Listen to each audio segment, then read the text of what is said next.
হযরত ওসমান দুইজনে বলতেছে, আব্দুল্লাহ আমরা শুনতে পারতেছি তোমার বাড়ির মধ্যে থেকে ছোট ছোট বাচ্চাগুলোর কান্নার আওয়াজ শুনি, তারা কি জন্য কান্না করতেছে? আব্দুল্লাহ তুমি যদি ইজাজত দিয়ে দাও তোমার বাড়ির মধ্যে প্রবেশ করিয়া ওই মাসুম মাসুম বাচ্চার সাথে আমরা সাক্ষাৎ করতে চাই।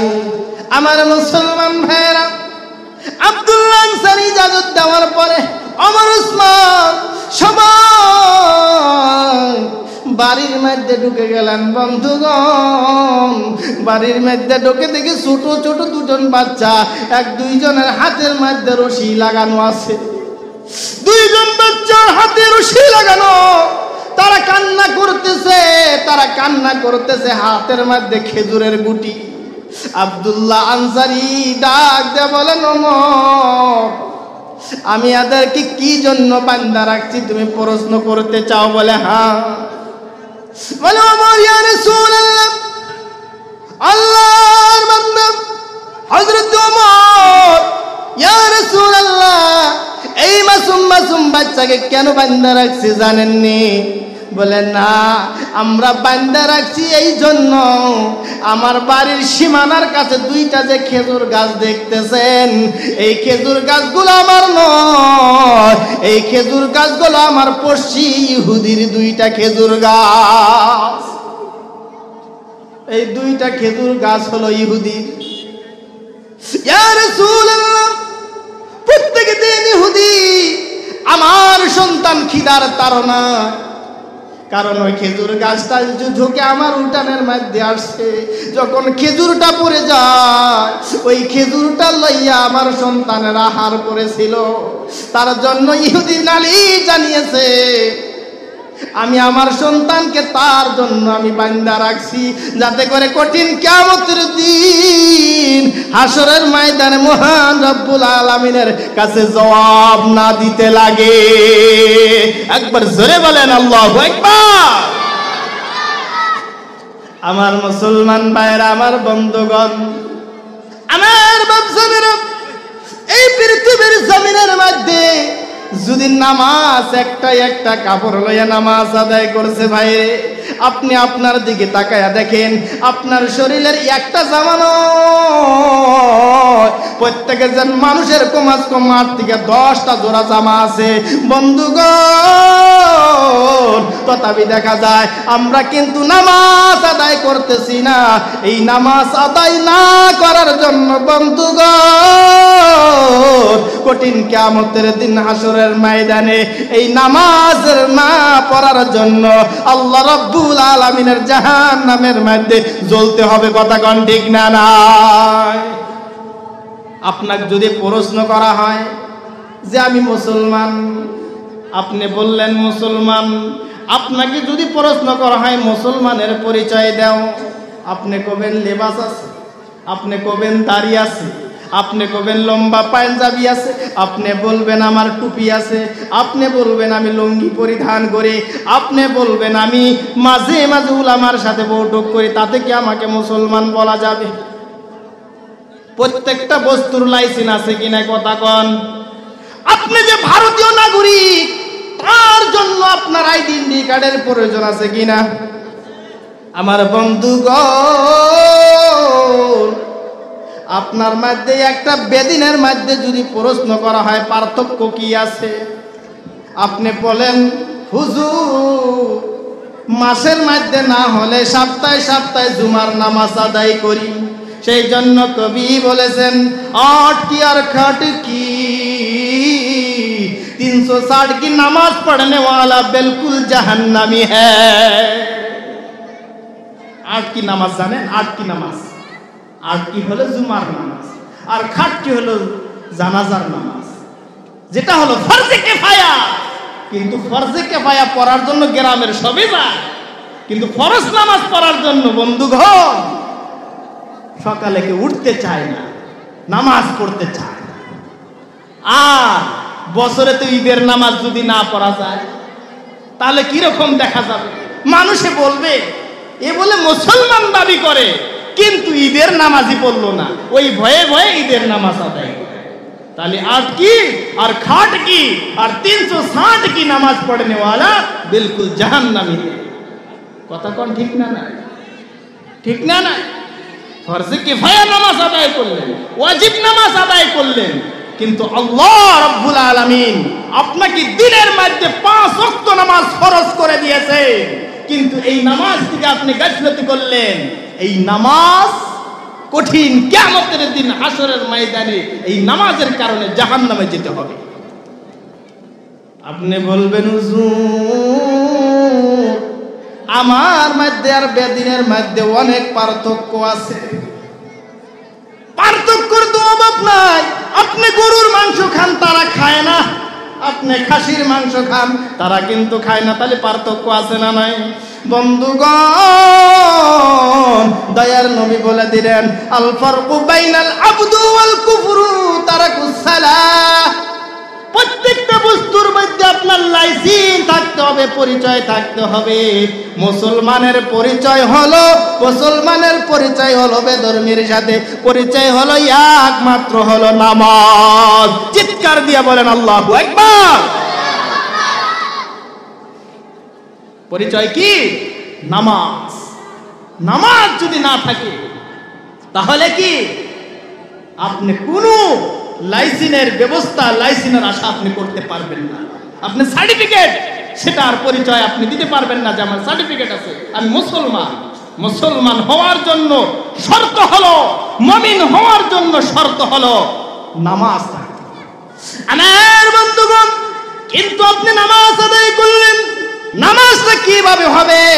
নামাজ কিভাবে হবে? কিছু সংখ্যক মানুষ যারা ইহুদিরা নামাজ আদায় করে, ঢাস ঢুস করে, কালে মাথা নড়ায় আর চড়ে, এইভাবে নামাজ আদায় করলে হবে? বলেন না। আল্লাহ রাব্বুল আলামিন পবিত্র কুরআনুল কারীমের মধ্যে জানিয়ে দিলেন আল্লাযীনা হুম ফি সালাতিহিম খাশিউন। নামাজ পরিষ্কার পরিচ্ছন্নতা, খুশু এবং খুজুর সাথে আদায় করো। সাফ একবার পরিচ্ছন্নতা হয়ে ইসলামিক নীতি নিয়মের মধ্যে পবিত্রতা অবলম্বন করে তুমি নামাজ আদায় করো। কিন্তু যদি আমরা এইভাবে নামাজ আদায় না করি, আমাদের নামাজ হবে। আল্লাহর রাসূলের কাছে সাহাবীরা জিজ্ঞাসা করলেন, ইয়া রাসূলুল্লাহ ইন্নাস সালাতা তানহা আনিল ফাহশাই ওয়াল মুনকারি ওয়াল বাগই। ইয়া রাসূলুল্লাহ, হাদিসে কুদসির মধ্যে বলেন, ইয়া রাসূলুল্লাহ, ইয়ার অর্থ হলো, ইয়ার সারমর্ম হলো, নিশ্চয় যারা নামাজ আদায় করে এই নামাজে তাদেরকে খারাপ কাজ থেকে সরাইয়া ভালো রাস্তার দিকে নিয়ে যাবে। ইয়া রাসূলুল্লাহ, ইয়ার অর্থটা কি? আমরা তো দুনিয়ার মধ্যে অনেকজনের দেখি যারা নামাজ আদায় করে, কিন্তু ঘুষের পয়সা সবের চাই অগর পকেটেই বেশি। সুদের পয়সা অগর পকেটে না ঢুকলে তো ভালো লাগে না, কারণ লাইসেন্স আছে। আমি যে সুদ খাই গ্রামের মানুষে কিবা করে দেখবো, আমি যে কুরবানির টেহা মাইরা খাই কেরা করে দেখবো, আমি যে ফেতরার টেহা মাইরা খাই কেরা আমাকে দেখবো, কারণ আমার তো লাইসেন্স আছে, আমি দমগিরি করি। আমার মুসলমান ভাইরা, আল্লাহর রাসূল বলে দিলেন, ও সাহাবীরা শোনো, ইন্নাস সালাতা তানহা আনিল ফাহশাই ওয়াল মুনকারি ওয়াল বাগই। যারা নামাজ আদায় করে, যাদের নামাজে তাদেরকে খারাপ রাস্তায় থেকে সরাইতে পারে না, আল্লাহর রাসূল বলেন সেটা নামাজ হইতে পারে না। সেটা কি হইতে পারে না? নামাজ হইতে পারে না। নামাজ এমন ভাবে পড়তে হবে, দয়াল নবী বলে দিলেন, নামাজ এরকম ভাবে আপনি আদায় করবেন, এরকম ভাবে আপনি নামাজ আদায় করবেন, অনুভব করবেন আমার জীবনের আমি শেষ নামাজ আদায় করতেছি। ও আমার বন্ধুগণ, দুনিয়ার মধ্যে অনেক করিশ্মা, অনেক নজর আপনারা দেখছেন। রাত্রে বেলা কথা বলছেন, সকালে দেখেন তার মাইয়াটা কান্দের মধ্যে তুলে কবরস্থানে যাওয়া লাগে কিনা? আমার মুসলমান ভাইরা, সেই জন্য খারাপ পাবেন না, অভিনয় করেন না, ভণ্ডামি করে দুনিয়ার মধ্যে লাভ নাই। ভাই আপনি কতদিন আর মানুষকে ঠকাইবেন? লিবাস নিয়ে কতদিন আর দুনিয়ার মধ্যে বন্ডামি করে আমরা চলবো? কঠিন কিয়ামতের দিন মহান রব্বুল আলামিনের কাছে জবাব দেওয়া লাগবে। বান্দা, তোর উপরে দায়িত্ব দেওয়া হয়েছিল সমাজের, তোর উপরে দায়িত্ব দেওয়া হয়েছিল প্রতিষ্ঠানের, তোমার উপরে দায়িত্ব দেওয়া হয়েছিল তোমার পরিবারের, দায়িত্ব কতটুকু পুরা করছো আজকে জবাব দিয়া দাও। আল্লাহর কাছে বলো, আল্লাহ পড়ছি ভেজালে, পড়ছি ভেজালে। বলে কোন ভেজালে পড়ে গেল? বলে আল্লাহ আপনি তো কইছিলেন আমল করার জন্য, কিন্তু কি কবে এই সন্তানের জ্বালা, এই ধন সম্পত্তির জ্বালা, মা বোনেরা বলবে স্বামীর জ্বালা, এর জন্য নামাজ আদায় করতে পারি। বলে বেমারের জ্বালা। বেমারের কথা যখন বলবেন, আমার মুসলমান ভাইরা, আল্লাহ রাব্বুল আলামিন তৎক্ষণাৎ মধ্যে হযরত আইয়ুব আলাইহিস সালাতু ওয়াস সালামকে উপস্থিত করে দিবেন। বলো তোমার বেমার বেশি ছিল না আমার পয়গম্বর হযরত আইয়ুব আলাইহিস সালাতু ওয়াস সালামের বেমার বেশি ছিল? কেউ মা বোনেরা বলবেন স্বামীর কথা বলবেন, অত্যাচারিত ছিল, শাসক ছিল, অত্যাচার ছিল, জুলুম করেছে। আল্লাহ রাব্বুল আলামিন ফেরাউনের স্ত্রী আসিয়াকে উপস্থিত করে দিবেন। আমার মুসলমান ভাইরা, কেউ সম্পত্তির কথা বলবেন, ওইভাবে তার সম্পত্তির মোকাবেলা করে দিবেন। বন্ধুগণ, সম্পত্তির কথা বলার সাথে সাথে, রাজত্ব করার বলার সাথে সাথে হযরত সুলাইমান আলাইহিস সালাতু ওয়াস সালামকে উপস্থিত করে দিয়ে বলবো, এই যিনি নাকি পুরা দুনিয়ার রাজত্ব করেছিলেন একমাত্র আল্লাহর পয়গম্বর হযরত সুলাইমান আলাইহিস সালাতু ওয়াস সালাম। আর তুমি রাজত্বের কথা বলো আমার সাথে? তুমি রাজত্বের কথা বলো? ঝামেলা করতেছো?